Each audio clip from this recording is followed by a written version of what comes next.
Ассаляму алейкум, сіздермен мен Айжан Айтқалиқызы. Бүгін сіздермен үйдегі осы күнделікті қолданып жүрген ыдыс жуып май болып сасық болып кеткен тряпкаларымызды, майлықтарымызды қайтадан жуып екінші рет бір рет пайдалануға болады.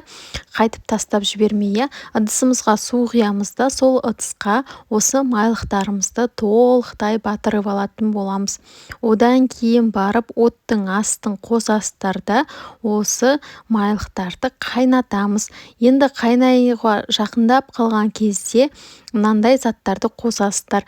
Мынау кәдімгі кір жуатын порошок ұнтағы, содан ас қасықпен 2 ас қасық үлкен қасықпен саласыздар.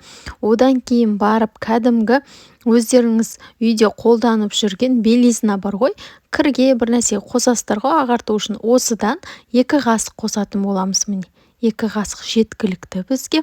Одан кейін кәдімгі ас содасы, тамаққа қолданып жүрген осы ас содасынан 2 қасықтай салатын боламыз. Бұл салған кезде өздеріңіз байқайсыздар, кішкене андай басында бір көпіріп кететін әдеті болады кейде, бірақ одан ешқандай қорықпай қойыңыздар. Өзінің сондай қасиеті ғой соданың.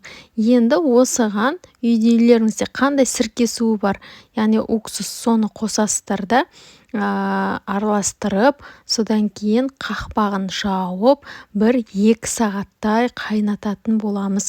2 сағаттай қайнайды, баяу отта қақпағын жауып қоясыздар. Міне осылай бұрқылдап. Қараңыздар, суларыңыз қап-қара болып, кірі, майы суға шығады.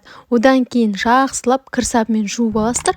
Міне тап-таза болып, аппақ болып, ешқандай иісі де қалған жоқ, майы да қалған жоқ.